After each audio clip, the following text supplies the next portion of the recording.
시청자 여러분 안녕하십니까. 7월 10일 목요일 사사건건입니다. 윤석열 전 대통령이 재구속된 것을 두고 여권에서는 사필 규정, 자업자 득, 인과응보라는 반응입니다. 그런가 하면 야권에서는 특검의 정치 보복은 과하다는 입장도 일부 나오는데요. 법원의 이번 재구속 결정 배경은 무엇이고 정치권과 사회에 어떤 영향을 미칠지 차분히 짚어보겠습니다. 정치권 소식 더불어민주당 장경태 의원, 국민의힘 김종혁 전 최고위원입니다. 어서 오십시오. 안녕하세요. 반갑습니다. 자, 일단 윤석열 전 대통령이 오늘 새벽에 서울구치소에 재수감됐는데 계엄 선포부터 구속, 또 구속 취소에 재구속까지 영상으로 정리해봤습니다. 자유헌정 질서를 지키기 위해 비상계엄을 선포합니다.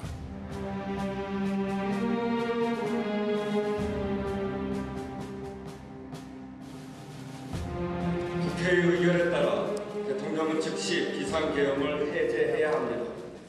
이제 비상계엄 선포는 무효입니다.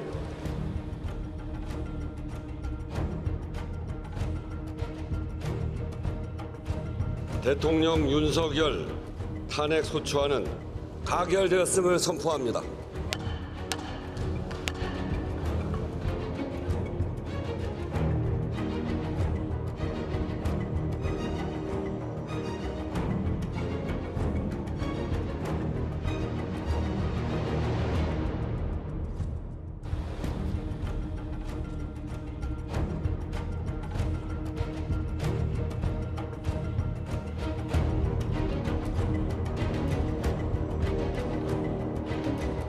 대통령 윤석열을 파면한다.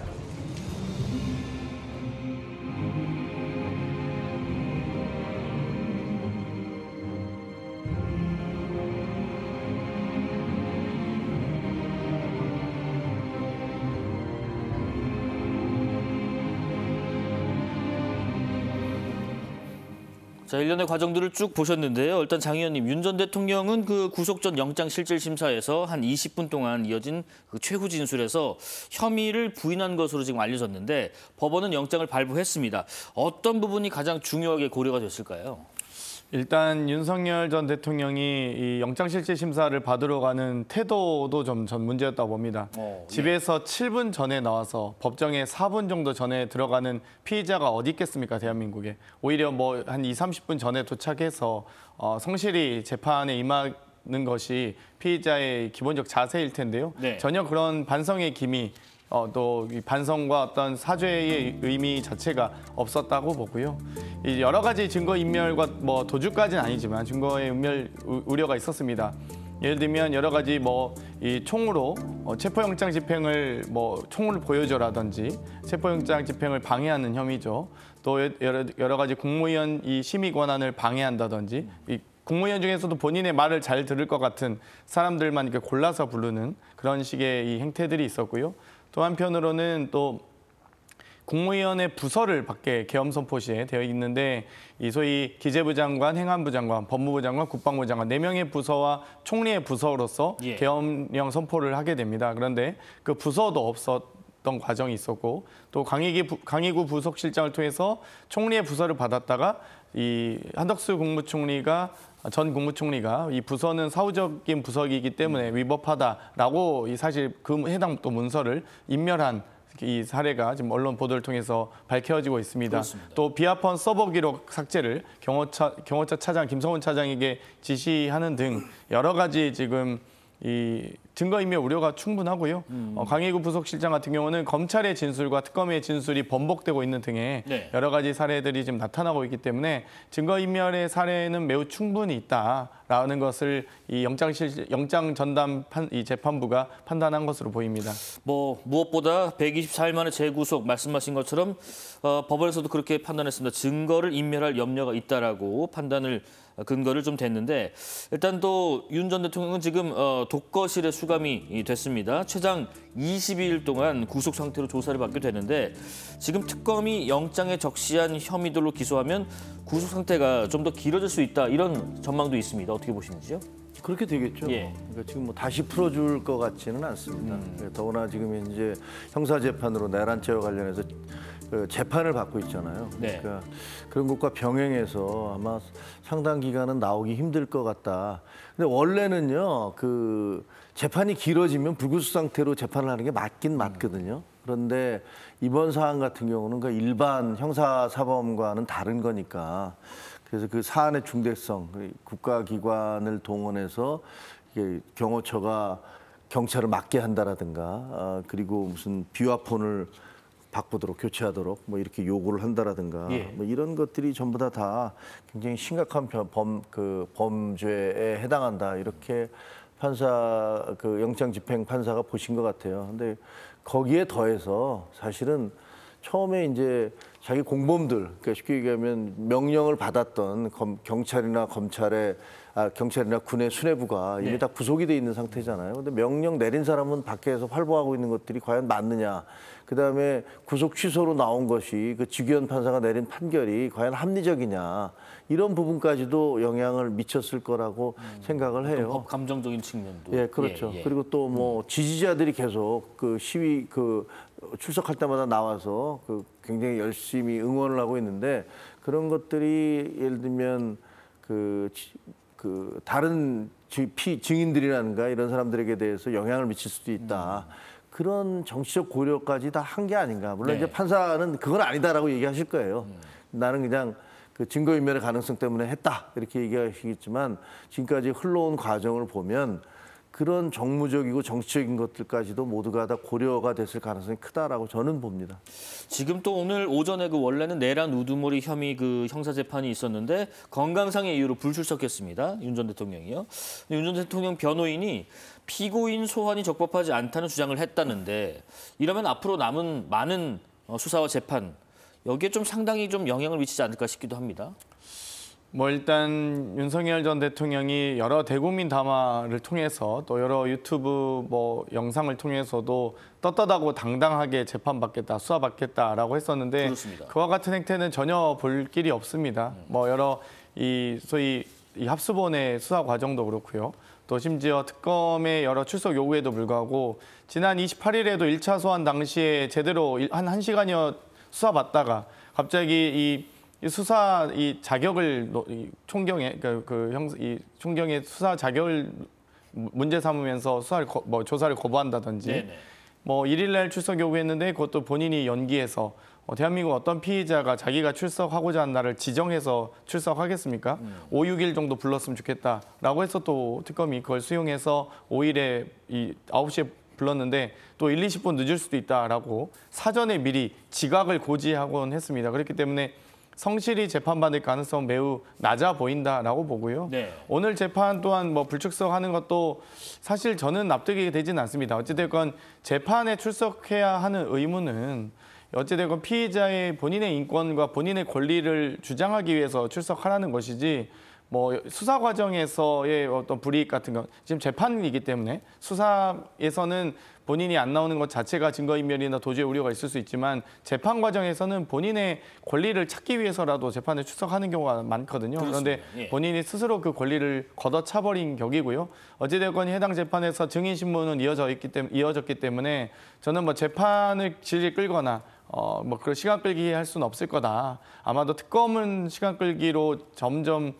수사에 비협조적으로 나올 가능성이 매우 높은데 어찌되건 재판은 결국 어렵게 불출석하면 할수록 스스로 본인에게 더 어려워질 뿐이다라는 말씀을 경고를 드리고 싶습니다. 내란 특검팀에서 그런 얘기를 했습니다. 그 내일부터 윤 전 대통령을 조사할 거라고 하는데 그 내용 중에서 본인이 동의할 때는 지금 보시는 것처럼 외환 혐의도 수사하겠다라고 설명을 했는데 물론 이번 청구에는 없었습니다마는 이 내용에 대한 수사에도 동의를 할지 적극적으로 좀 임할지 궁금합니다. 근데 지금 외환 혐의 수사가 본인 동의가 필요한 수사인지는 잘 모르겠어요. 네. 그러니까 저게 무슨 뜻인지, 그러니까 우리로는 준비가 돼 있는데 만약에 지금 그 본인이 다른 수사들 나는 아직 준비가 안 돼 있다 그 부분에 대해서 그러면 그 연기하겠다는 것인지, 그럼 본인이 동의를 해야만 수사를 하겠다는 것인지 지금 대변인 말씀으로는 무슨 말씀인지 잘 모르겠어요. 네. 근데 저는 그 대통령 그 윤석열 전 대통령이 왜 저렇게 사소한 것에 목을 매는지 이해가 잘 안 돼요. 뭐 출두 시간을 9시에 하자, 10시에 하자. 엎어지면 코달 때 아니에요. 바로 앞인데. 그다음에 뭐 아니면 10분, 20분이라도 늦춰달라고 얘기한다든가. 갑자기 뭐 수사받다가 이거는 뭐 누구를 빼서 수사를 해달라든가.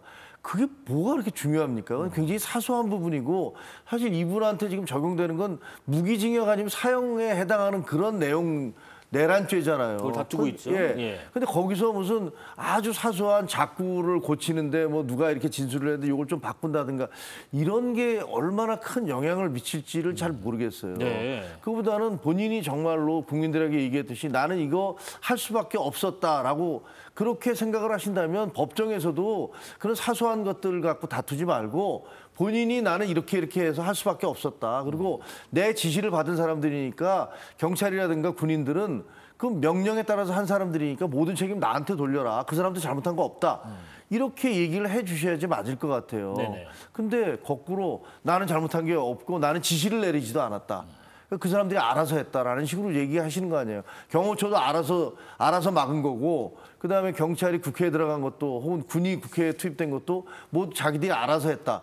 이렇게까지 얘기를 하고 계세요. 근데 그걸 지켜보면 정말 참담한 생각이 들거든요. 예. 군 통수권자가 어떻게 저렇게 무책임한 얘기를 할 수 있을까 이런 생각이 들어서 이거 왜 자범들이 하는 일 그런 어떤 줄다리기 하고 뭐 꼬투리 잡는. 꼬투리 잡고 그다음에 자꾸 수정하고 이런 거를 왜 할까? 이게 무슨 도움이 될까? 그래서 좀 답답한 느낌이에요. 지금 외환죄, 외환 혐의 관련해서 이런 얘기도 있습니다. 일단 외환죄 대표적인 형태인 외환 유치 관련해서 이게 지금 외국과 통모한다. 그러니까 북한과 짰다고 볼 수 있는가 하는 부분도 있고요. 그다음에 북을 외국이라고 규정할 수 있는가. 뭐 이런 논란이 있는 가운데 외환죄 성립은 좀 어려워도 뭐 일반 이적죄는 가능할 수 있다. 여러 가지 의견들인데 의원님은 어떻게 보시는지요?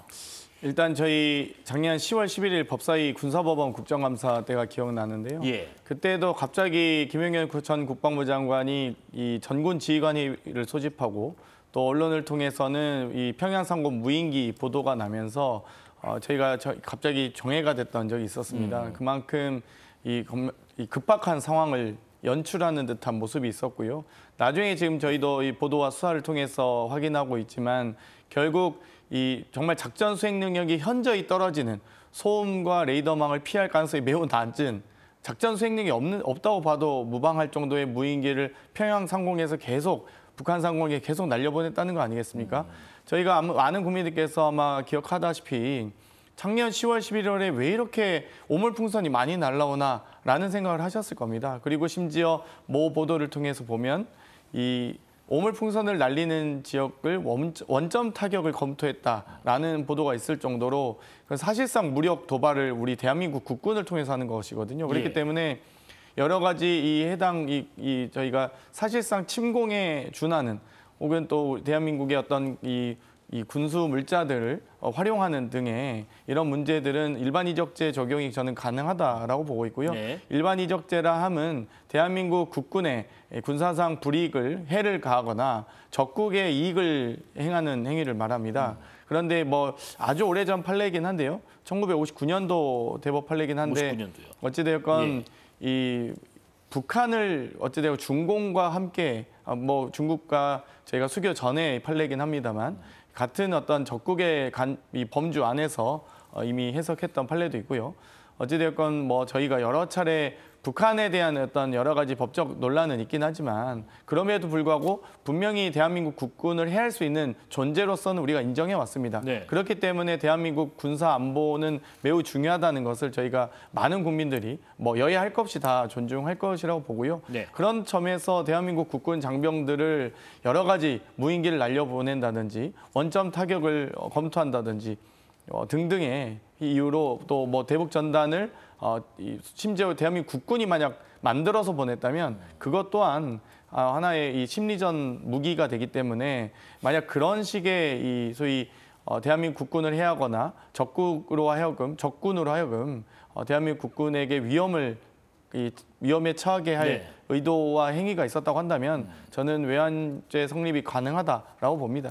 물론 뭐 북한은 최근에 뭐 우리나라를 두 개의 나라 또 적으로 규정하는 것을 우리의 헌법에 해당하는 것을 명시를 하고 있고 우리는 지금 뭐 주정도 있지만 헌법에 북을 규정짓는 내용이 또 다루고 있기 때문에 이런저런 논란들이 있는 것 같아요. 지금 윤 전 대통령 구속 상태에서 아마 뭐 내란 특검 말고 이제 다른 최상병 특검, 김건희 특검도 같이 수사가 좀 진행될 텐데 지금 다른 것보다 이른바 VIP 경로설 이 부분에 먼저 좀 집중해서 수사하는 듯한 뉘앙스 이런 움직임들은 왜 그런 걸까요?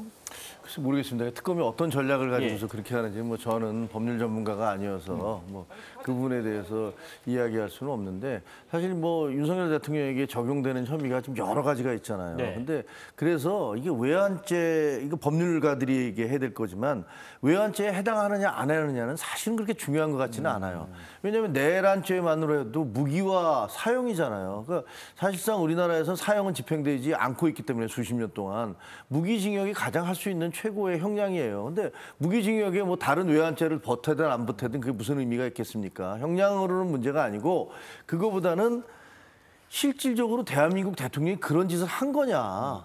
북한에다가 예를 들면 북한의 도발을 유도하기 위해서 그런 무인기를 시끄러운 무인기 적발될 수밖에 없는 무인기를 보냈느냐 안 보냈느냐 그게 중요한 것이어서 사실 저는 그게 무슨 법률적인 논란이 아니라 네. 내용적으로 있었는지 없었는지 그런 일이 그걸 확인하는 게 중요하다고 생각을 하고요. 네. VIP 경로설 같은 경우는 사실은 뭐 최상병 특검 최상병과 관련해서 이게 다 뒤집어졌다는 거 아니에요. 대통령의 말 한마디로 이게 진짜 뒤집어졌느냐. 그래서 뭐 예를 들면 박정훈 대령 같은 사람이 자기는 뭐 정말로 해병대를 위해서 그리고 억울하게 숨진 사병을 위해서 최선을 다했는데 이 사람을 항명죄로 집어넣느냐.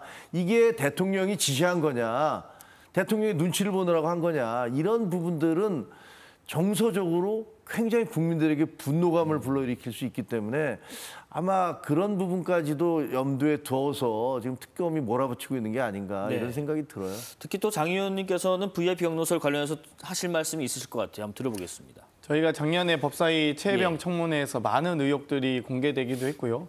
7월 30일에 이 이첩 보류 상황과 8월 2일 수사 기록을 회수하는 과정, 경북경찰서에 그러니까 소위 이 박정훈 대령이 이 수사 기록을 피혐의자를 적시해서 8명에 대한 이 임성근 사단장을 비롯해서 다 혐의자를 특정해서 보고를 올렸습니다. 그리고 그 수사 기록을 이 김계한 해병대 사령관과 해군 참모총장 그리고 국방부 장관에게 모두 서명을 받아서 수사 기록을 이첩하는 과정에서 갑자기 VIP 경로설이 나오면서 이첩 보류가 되고요. 그 과정에서 이첩을 막으려고 했던 행위들이 많이 있습니다. 여러 지금 그 당시 대통령실에 있던 이 대통령실 국방비서관 또 이 장관 군사보좌관 등의 이 여러 가지 방해들이 있고요. 또 국방부 법무관리관이 여러 이 경북경찰서에 연락해서 또 수사 기록을 회수해 오는 과정 하나하나가 정말 이 군 형사사법 절차에 맞지 않는 이례적인 행위들이 많이 나오는데요. 네네. 그렇다고 한다면 왜 이렇게 이례적으로 대통령실 국방비서관 국방부 장관실 군사보좌관 그리고 국방부 차관의 지휘를 받는 이 법무관리관 등이 왜 이첩을 보류하기 위해서 그렇게 많은 노력을 했는지 그리고 어떤 특정 시그널 이후에 직후에 바로 또 경찰청에 가서 이 수사 기록을 회수해오는 과정 그런 것들이 지금 다 맞물려 있거든요. 그렇기 때문에 이 맞물려 있는 과정들에 대해서 과연 임성근 사단장이 뭔데 이 윤석열 정권의 명운을 걸고 이렇게 지키려고 했는지가 저희가 참 고민과 이 의문점이었고요. 이 800-7070 네네. 번호로 여러 차례 이 뭐 장관부터 해서 차관, 주요 보직자 장군들에게 다 사령관까지 연락이 갑니다. 그래서 저희가 이 번호가 도대체 누구로부터 온 번호이냐라는 것을 많이 여러 차례 물어보는 과정이 있었고요. 아마도 임성 사단장이 뭐 멋진 해병 5명으로 비롯한 뭐 예를 들면 이종호 씨를 이 김건희 여사와 아주 친분이 있다든지 또 이런 뭐 이 경로를 통해서 이 대통령까지도 소위 구명 로비가 있었던 게 아니냐라는 의혹이고요. 결국 구명 로비를 하려면 가장 강력한 시그널이 결국 VIP께서 경로하셨다라는 것을 김기한 사령관으로부터 들었다는 증언이 확보되어 있는 상황이기 때문에 그러면 이 구명 로비 수사 외압의 핵심은 VIP 경로설로부터 시작될 수밖에 없습니다. 그렇기 때문에 아마 이 수사에 집중하는 이유는 결국 도대체 해병대 투스타를 위해서 이렇게까지 많은 대통령실과 국방부와 뭐 안보실과 다 이렇게 움직일 이유가 없거든요. 그렇기 때문에 그 원인을 분석하는데 가장 핵심적인 증거라고 봅니다. 예. 자, 이런 가운데 특검은 지난 정권과 당시 여권 인사들에 대한 수사도 박차를 가하고 있습니다. 특검의 수사가 자당 의원들에게 향하자 국민의힘은 부당한 정치 보복이라고 반발했습니다. 정권의 하수인으로 출범한 특검 그리고 절대다수 의석을 앞세운 이재명 정권과 더불어민주당의 행태는 명백한 정치 보복이며 노골적인 야당 탄압입니다.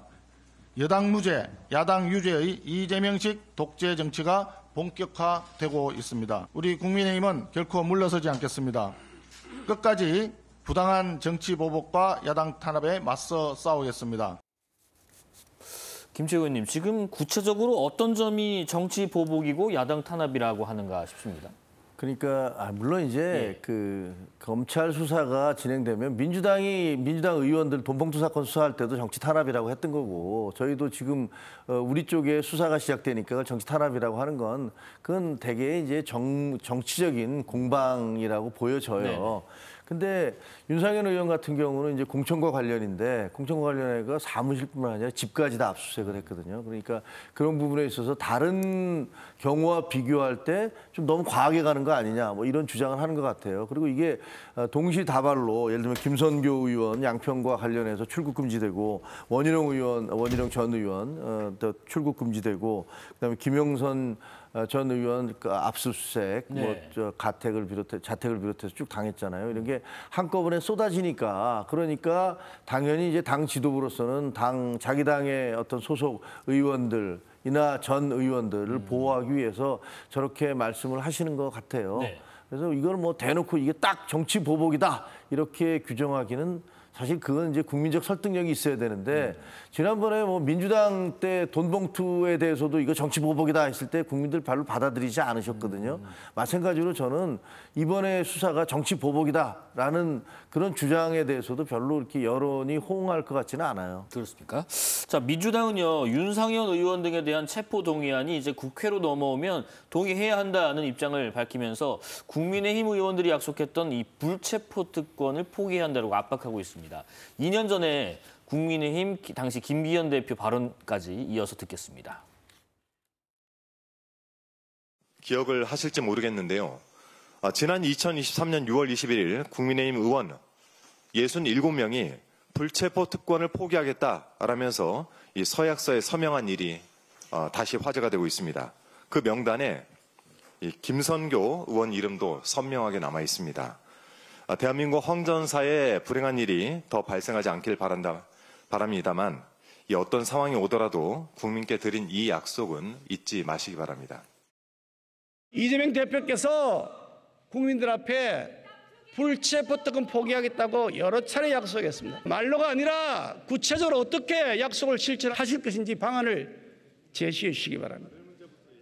국회가 드디어 불체포 특권을 포기할 때가 되었습니다. 우리 모두 불체포 특권 포기 서약서에 서명할 것을 제안합니다.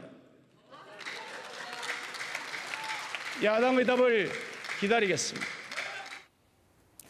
우선 먼저요, 23년 6월 당시 민주당 대표예요. 그때는 야당 대표셨죠, 이재명 대통령께서. 근데 국회 교섭단체 연설에서 불체포 권리를 포기하겠다라고 밝히셨는데 3개월 뒤 표결을 앞두고는 이 체포 동의안을 부결해야 한다는 취지의 또 글을 남겨서 좀 비판을 받기도 했었거든요. 먼저 좀 의견 좀 들어보겠습니다.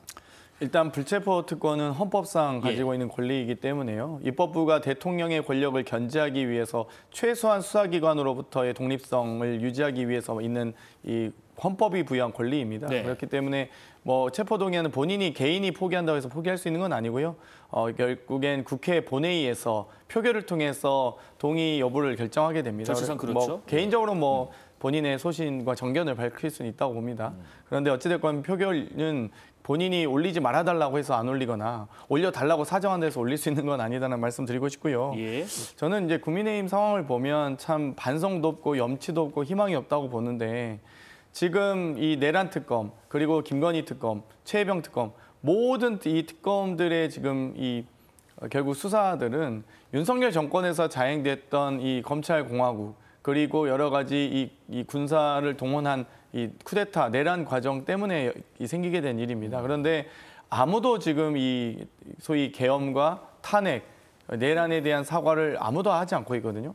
오히려 계엄하고 나서 비상계엄하고 나서 이 탄핵 소추안이 가결되고 나서 뜬금없이 체포될 뻔했던 한동훈 대표만 사퇴하는, 한동훈 대표가 왜 거기서 책임을 져야 되는지 저는 사실 아직도 이해는 못하겠습니다. 예. 그 당시에 소위 친윤 핵심, 윤핵관이라고 했던 분들의 반성과 사과가 과연 있었는지 다시 한번 묻고 싶고요. 참 염치 없다고 말씀드리고 싶은 게 지금 양평고속도로 의혹으로 인해서 전 국토부 장관이었던 원희룡 국토부 장관과 이 해당 전 양평 군수 출신의 양평구를 지역구로 둔 김성교 의원은 당연히 수사 대상입니다. 왜냐하면 이 가장 교통 해소를 할 수 있는 노선을 굳이 두고 뺑 우회해서 김건희 일가가 축구장 6개 크기의 토지를 소유한 곳으로 양평고속도로의 노선이 변경됐다면 그 해당 이유를 확인해야 되는 거 아니겠습니까? 네. 그럼 당연히 이 해외 도피 우려가 있기 때문에 출국 금지하는 것은 당연하고요. 수사기관에 요청해서 법무부 장관이 정하게 되어 있습니다. 그렇기 때문에 당연하다 말씀드릴 수 있고요. 당연히 명태균 씨와 관련돼서 윤석열 전 대통령의 녹취도 공개되지 않았습니까? 내가 상현이한테 얘기했는데 걔가 공관위원장이잖아. 당에서 말들이 많네. 영선이 좀 해달랬어. 말들이 많네. 이런 윤석열 전 대통령의 육성이 공개됐는데 그럼 수사기관이 그 육성을 듣고도 수사를 안 하는 것도 이상하고요. 그렇기 때문에 김영선 전 의원과 이 해당 당시에 공관위원장이었던 윤상현 현 의원에 대해서는 당연히 수사 대상인데 네. 좀 과거와 좀 다른 부분은 여야 할 것 없이 이렇게 좀 정말 민감하고 국민들의 어떤 불쾌감을 자아내는 국민의 눈높이에 전혀 맞지 않는 이런 수사의 대상이 될 경우엔 당에 부담을 주지 않겠다고 하면서 보통 탈당을 해서 본인이 이 결백을 주장하고 결백을 증명하고 나서 복당을 하고 이렇게 많은 일들이 있었습니다. 그런데 지금 국민의힘에는 아무런 그런 노력을 하시는 분이 한 명도 안 보이거든요. 심지어 김정혁 전 최고위원은 지금 현역 의원이 아니신데 와서 열심히 국민의힘을 방어하기 위해서 노력하고 계시고 이런 책임진 사람, 그러니까 잘못한 사람 따로 있고 책임진 사람 따로 있고 이런 경우가 참 어디 있는지 염치가 없다라는 생각이 들고요. 지금 희망도 없는 게 국민의힘 의원님들 이 108명 중에 한 비례대표 빼면 지역구 한 90여 명 됩니다. 그중에 3분의 2인 60여 명이 다 영남입니다. 총선이 앞으로 3년이나 남았고 그렇기 때문에 지금 다 잘 숨어 있자. 지금은 꽁꽁 숨어 있으면 총선 때 돼서 공천만 받으면 된다. 영남에선 당선된다. 이런 희망 회로를 돌리고 계시거든요. 그런 정당에 무슨 희망이 있겠습니까? 네. 그렇기 때문에 저는 좀 염치도 없고 좀 그런 상황 아닌가 좀 다시 한번 말씀드리고 싶습니다. 지금 앞서 보신 것처럼 불체포 특권 포기 서약서에 도장도 찍으시고 서명도 하신 분들 많은데 맞습니다. 당시 특권을 포기하겠다고 약속했던 의원들 지금 어떤 태도를 보여야 됩니까?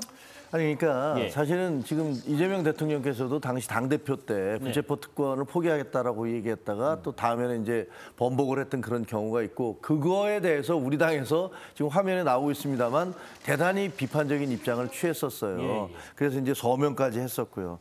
근데 저는 개인적으로는 불체포 특권이 별 의미가 없다라고 생각을 합니다. 이거는 원래 절대왕정 시대에 왕이 의회를 억압하고 압박하기 위해서 막 잡아가니까 그걸 막기 위해서 생긴 제도인데 지금 같은 경우는 입법, 사법, 행정이 다 분리돼 있고 그리고 모든 것들이 언론에 다 공개가 되고 있잖아요. 그래서 이게 왕이 그렇게 전권을 휘둘러서 잡아갈 수 있는 시대가 아니기 때문에 그때는 왕의 명령이라면 검찰, 지금으로 치면 검찰이나 사법부가 다 그냥 따랐던 그런 시대인데 그거 좀 달라서 이게 과연 필요할까라고 생각이 들고 그리고 또 본인들이 그 불체포 특권을 포기해서 그냥 불체포 특권 검찰에서 체포하겠다고 그러니까 제가 그냥 자발적으로 나가겠습니다. 그래서 나간 분들이 꽤 많이 계세요, 이미. 그러니까 이것 자체를 없애는 게 맞겠다라고 생각을 해요, 저는.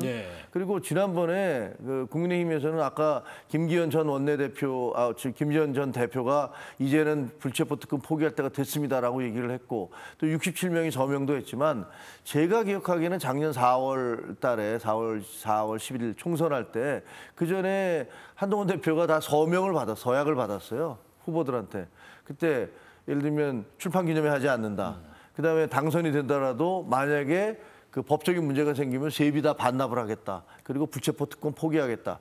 이거 다 서명했던 걸로 기억을 하거든요. 네. 근데 약속은 지켜야죠. 그래서 지금 만약에 이게 들어온다면 체포동의안이 돌아온다면 저는 그냥 우리 당에서 약속했던 대로 우리는 나가겠다라고 얘기를 해야 이제 그냥 바닥에 떨어진 국민의 힘에 대한 신뢰가 조금이라도 다시 국민들이 보기에 그래? 약속을 지키려고 하네? 이런 모습을 보면서 희망을 좀 가질 수 있는데 뭐 본인들은 민주당에 대해서 그렇게 비판을 했다가 또 자기들 경우가 되니까 이거를 결사적으로 막는다. 국민의힘 그러면 안 된다고 생각합니다. 네, 불체포 특권 자체의 어떤 회의론도 갖고 계시고 또 약속했던 것을 지키는 것이 그래도 희망의 싹을 틔우는 하나의 단초가 될 것이라는 얘기하셨는데 자, 이 얘기도 좀 해보겠습니다. 박찬대 민주당 당대표 후보가 동료 의원 100여 명의 서명을 받아서 내란 특별법을 발의를 했는데 여기에도 이름 있으신가요? 저는 공발은 안 했던 것 같습니다. 네네. 특히 내란범을 배출한 정당의 국고 보조금을 차단한다는 내용도 포함되어 있고 이를테면 비상계엄 이후에 받은 국고 보조금을 반환 또 환수하기도 되어 있습니다. 국민의힘에서는 지금 사실상 해산 의도가 있는 거 아니냐 이런 비판을 하고 있거든요. 어떻게 생각하세요? 저는 오히려 내란특별법이 좀 순한 법이라고 생각을 하는데요. 법이요? 예. 그러니까 소위 이 내란 정당이면 국고보조금을 차단할 것이 아니라 중단할 것이 아니라 해산해야죠. 정당 해산을 해야죠. 그러니까 지금 내란 정당이 됐는데 혹은 내란범들이 선전선동만으로도 지금 저희가 정당 해산이 이미 현재 판결이 난 바 있는데 그렇죠. 내란 사범들이 활동하는 내란 정당을 버젓이 두면서 국고보조금만 끊겠다. 그럼 내란 정당의 당원들은 활동할 것이며 당원들은 또 내란 정당의 당비를 납부합니까? 그러니까 그런 거는 오히려 저는 굳이 특별법이라기보다는 정당하게 현재 이 내란의 선전선동만으로도 충분히 정당 해산 판결이 난 바 있습니다. 네. 그렇기 때문에 저는 이 내란 특검이 제대로 수사해서 내란 혐의가 충실하게 적발이 되면 또 국민의힘의 지도부가 내란 과정에서 이 동조 공범 혐의가 명확하게 밝혀지면 정당 해산으로 가야 된다라고 보고요. 그런 점에서 아마도 8월쯤 예정된 국민의힘의 전당대회라든지 국민의힘이 어떻게 혁신할지에 대해서 많은 또 보수 지지층도 아마 그런 애정을 가지고 또 최소한의 희망을 가지고 기대하리라 봅니다. 그런데 지금 국민의힘의 상황은 뭐 특별히 변화할 가능성이 너무 낮아 보이고요. 그렇기 때문에 아마도 뭐 내란 특별법이 통과되기 전에 네. 내란 혐의들이 특검이 수사를 한 네다섯 달 뒤에 뭐 또 재판을 통해서 내란 정당이 확정되면 그때 정당 해산을 하면 되지 않을까 싶습니다. 지금의 법만으로도 정당 해산이 가능하다. 이건 순한 법이다 하셨습니다. 제가 보기에는요. 저는 그 민주당이 8월 2일 날 당대표 경선을 하잖아요. 그러니까 박찬대 후보가 나오셨으니까 그 본인이 그 국민의힘을 이용해서 자기 선거운동하고 계신 것 같아요. 예. 선명성을 이렇게 드러내 보임으로써 표를 얻기 위해서 하시는 것 같은데 저거는 선명성 경쟁. 예. 터무니없는 법이에요. 하나하나 보자고요. 내란, 자수, 진실폭로 제보자 등 형사상 처벌 감면. 아니 지금 그거 외에도 공익제보가 있잖아요. 그런 거에 대해서 본인이 폭로하거나 그 자수를 하거나 그랬을 때 당연히 처벌 감면하죠. 안 하겠습니까? 하나만 한 얘기고. 그다음에 내란 재판 전담 특별재판부를 설치한다. 아니 내란이 무슨 상시적으로 벌어지는 범죄입니까? 예를 들면 지금 40 몇 년 만에 그 비상계엄을 한 거 아닙니까? 네. 그럼 40 몇 년 만에 벌어졌고 이것도 사실 정상적인 게 아니잖아요. 근데 이런 것을 예상해서 특별재판부를 따로 설치해야겠다라는 거는 제가 보기에는 왜 그럼 그분들은 이렇게 설치된 재판부는 맨날 놀고 있어야 됩니까? 그러면 기다릴 때까지 이제 언제 내란이 벌어지나 이거 기다리고 있겠습니까? 논리적으로 말이 안 되는 거고. 그다음에 그 내란범 배출 정당 국고 보조금 차단한다는 거 말이죠. 아니 대한민국에서는 연좌제 없습니다. 아버지 어머니가 무슨 범죄를 저질러도 자식이 그거 문제 삼지 않아요. 예. 그리고 그 아버지 어머니의 빚을 상속받지도 않고요. 그런데 국민의힘에서 예를 들어서 지금 그 국민의힘이 배출한 대통령이 그 불법적인 비상계엄을 했다고 해서 그거 무슨 당하고 상의해서 했습니까? 그리고 그때 당시에 다 아시지만 한동훈 당대표는 의원들과 함께 국회에 들어가서 이거 절대 안 된다고 하고 언론에 이거 맡겠습니다라는 메시지 제일 먼저 낸 게 국민의힘 한동훈 대표 아니었습니까? 근데 그런 것들을 다 도외시한 채 그냥 니네 1호 당원인 대통령이 그 비상계엄을 했으니까 니네는 내란당이다라고 몰아붙이는 것은 그것은 제가 보기에는 그냥 그런 프레임을 짜서 아마 다음에 지방선거 이런 것들을 염두에 두고 그렇게 딱지 붙이기를 지금 시작하고 있는 거다라고 생각을 합니다. 네, 그 앞서 장 의원님께서 그 국민의힘 지금 참 희망이 없어 보인다라고 하셨는데 그 희망을 좀 되살리기 위해서 국민의힘에서 혁신위원장의 윤희숙 여대위원장을 임명했죠. 어제 임명된 윤희숙 국민의힘 혁신위원장은 혁신의 주체는 당원이다 거듭 강조했습니다. 전권을 받았냐 질문에는 그건 중요치 않다, 묻지도 않았다고 했는데 어제 발언 잠깐 듣고 조금 전 나온 속보 내용 좀 전해드리겠습니다. 인선에 더 시간을 쓸 필요는 없다고 저는 생각했습니다. 그래서 지금 6분으로 시작을 하는 걸로 결정했습니다. 특정인들에게 칼을 휘두를 권한을 우리 당원은 어떤 개인에게도 준 적이 없습니다. 특정 개인이나 특정 계파의 전유물이 아닙니다. 혁신은. 혁신의 주체는 우리 당원들입니다. 예, 국민의 혁신위가 조금 전에 이런 입장을 냈습니다. 우선은 당 소속 대통령 부부의 전횡 그리고 비상계엄의 책임을 통감한다. 깊이 반성하고 사죄한다는 입장을 냈고요. 또 하나가 특정 계파와 계파 중심의 당 운영을 한 것, 그리고 대선 후보를 강제로 단일화하려는 시도 등에 대해서도 사죄한다라는 입장을 냈습니다. 김종욱 최고위원님, 지금 모르겠습니다. 이런 얘기들이 진작에 나와서 했다라는 입장도 있습니다만 지금 혁신위가 출범하고 바로 입장이 내기도 했습니다. 여기에 대해서 어떤 평가를 하시겠습니까? 근데 저게 김용태 그 비대위원장이 요구했던 것과 뭐가 다르죠? 아니 지금 그 대통령 부부의 전행 그리고 비상계엄 반성하고 사죄한다. 그다음에 계파 중심 운영 이거 친윤 중심의 계파 중심 운영이었고 그다음에 강제 단일화 이것도 친윤들이 한 거 아닙니까? 그럼 다 이 사건들의 배후에는 친윤이 있어요. 근데 그거 사죄하면 끝입니까? 그럼 비상계엄 사죄합니다. 그럼 끝입니까? 그럼 대통령 사죄했으니까 처벌 안 받습니까? 저는 저게 좀 너무 공허하다. 저게 뭐 저렇게 얘기하면 당연히 뭔가 우리가 그 반성하고 사죄한다면 거기에 대한 내가 책임을 어떻게 질 것인가에 대한 얘기가 없으면 그건 아무 의미가 없는 거잖아요. 그러면 뒤이어서 어느 특정 예를 들면 친윤 분들 일부가 총선에 나오지 않는다든지 아니면 인적 쇄신을 본인부터 하겠다 할지 그런 내용들이 나와야 된다고 생각하시는 건가요? 그럼요. 저런 얘기만 하면은 당원들 더 화납니다. 그리고 국민들은 더 등 돌립니다. 무슨 말장난하나? 이런 생각을 할 수도 있어요. 물론 윤희숙 혁신위원장이 그런 취지에서 한 것은 아니라고 생각을 합니다. 저분은 여러 차례 우리가 이렇게 가면 안 된다라고 주장을 했던 걸로 알고 있으니까. 그런데 지금 저런 식으로 말만 해서 과연 성난 민심을 가라앉히 있을 것이냐. 지금 아시다시피 구체적인 수치를 들지는 않겠습니다만 저희 당 지지도는 계속 추락하고 있고 정말 쓰나미가 몰려오고 있는 민심의 쓰나미에 의해서 저희가 다 쓸려갈 그런 판이잖아요. 그런데 저런 말로만으로는 아무런 해결이 되지 않는다. 그런 생각이 듭니다. 다 나왔던 얘기 공허하다 이런 말씀을 하십니다.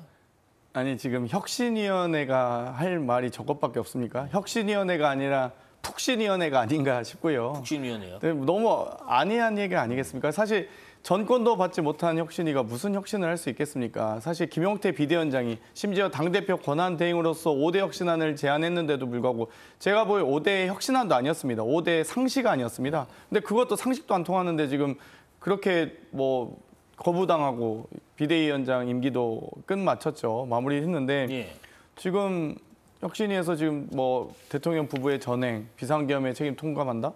당연히 할 말이고요. 그러면 전행에 대해서 어떻게 할 것인지 최소한 출당 조치 못했잖아요. 비상계엄의 책임을 통감하고 후보자 강제 교체에 대해서 반성하고 사과한다. 후보자 교체 누가 했습니까? 혁신위원장이 했습니까? 그러면 예를 들면 최소한 예를 들면 저도 제가 다 동의하는 건 아니지만 쌍권에 대한 출당 요구 이런 것들을 해야 되는 거 아닙니까?